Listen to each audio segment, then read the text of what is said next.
जय श्री हरि, जय श्री राम। व्रतों में श्रेष्ठ एकादशियों की माला में एक अनुपम रत्न है, मोहिनी एकादशी, जो भक्तों के सारे पाप हर लेती है, मोहजाल को काट देती है और परम पद दिलाती है।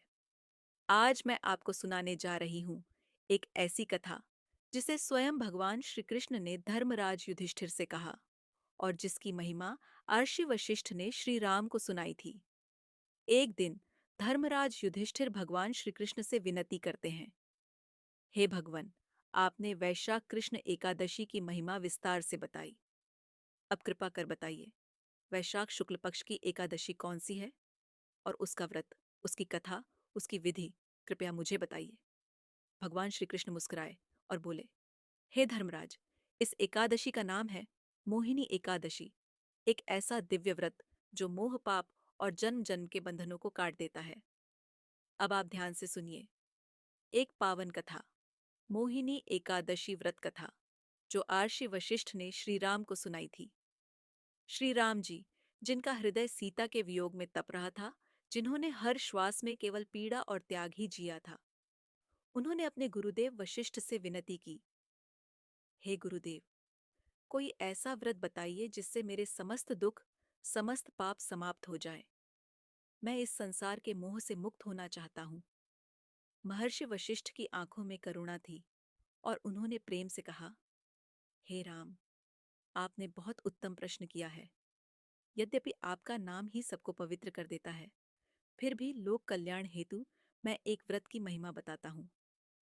वैशाख शुक्ल एकादशी, जिसे मोहिनी एकादशी कहते हैं, उसका व्रत करने से मनुष्य मोह और पाप से मुक्त हो जाता है। अब सुनिए उसकी कथा। सरस्वती नदी के किनारे एक पुण्य नगरी थी, भद्रावती। वहां एक चंद्रवंशी राजा था, द्युतिमान, जो प्रजा का रक्षक था।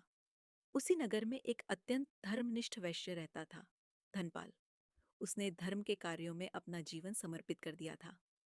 प्याऊ, अन्न क्षेत्र, सरोवर, धर्मशालाएं, वृक्षारोपण, सब कुछ उसने कराया था। उसके 5 पुत्र थे, सुमना, सद्बुद्धि, मेधावी, सुकृति और धृष्टबुद्धि।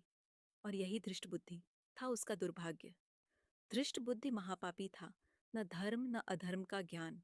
बस वासना, मदिरा, जुआ, वेश्याएं और अधर्म उसके जीवन के साथी बन चुके थे। पिता धनपाल उसे बहुत समझाते, पर वह अंधे पथ का राही बन चुका था। आखिरकार एक दिन उस धर्मात्मा पिता ने उसे घर से निकाल दिया।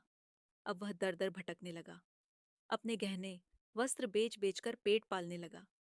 लेकिन जब धन भी खत्म हुआ, तो वो भी छूट गया, जिसे वह अपना संसार समझता था। वेश्याएं, साथी, सब उसे छोड़ गए। अब वह भूख प्यास से व्याकुल संसार के ठोकरें खा रहा था। भूख की आग ने उसे चोर बना दिया।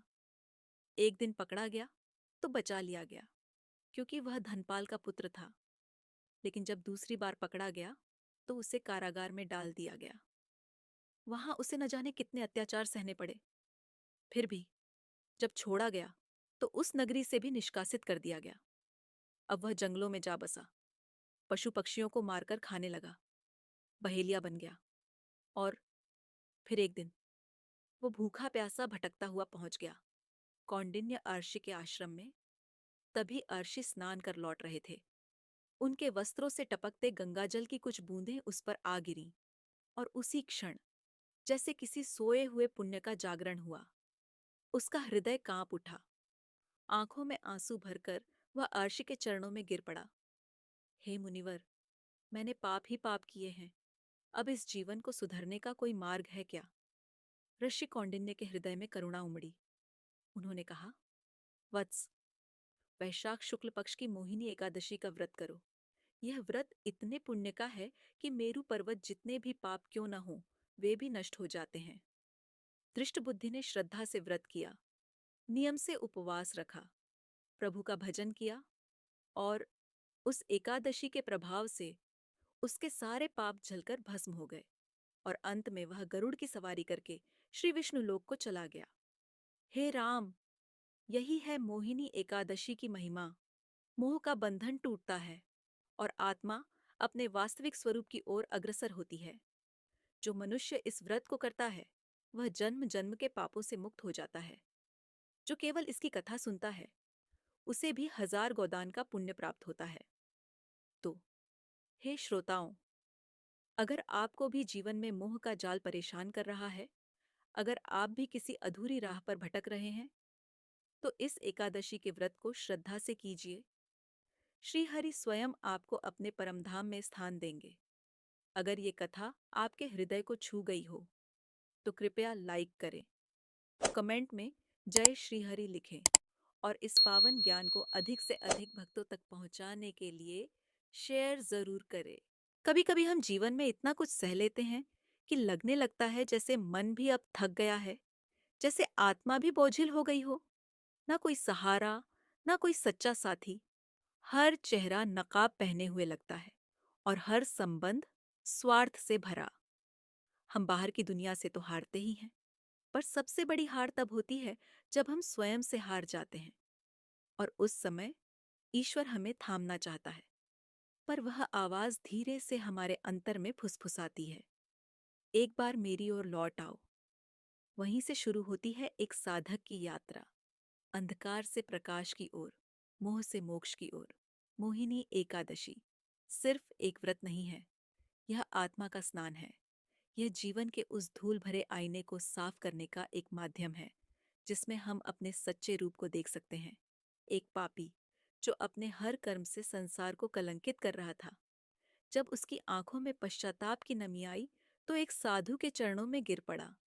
उसके जीवन का हर पन्ना कालिक से भरा था, पर एक एकादशी ने उसके भाग्य की पूरी किताब ही पुनः लिख दी। कभी सोचा है आपने, हमारे जीवन में भी कितने धृष्ट बुद्धि छुपे हैं? हमारा क्रोध, हमारा लालच, हमारी वासना, हमारा मोह, हमारे भीतर बैठी हर वो प्रवृत्ति जो हमें प्रभु से दूर कर रही है। मोहिनी एकादशी हमें आमंत्रण देती है कि एक दिन, सिर्फ एक दिन, हम अपने भीतर झांकें, प्रभु के चरणों में गिरे और कहें, हे प्रभु, मैंने बहुत पाप किए हैं, पर अब मैं लौट आया हूँ।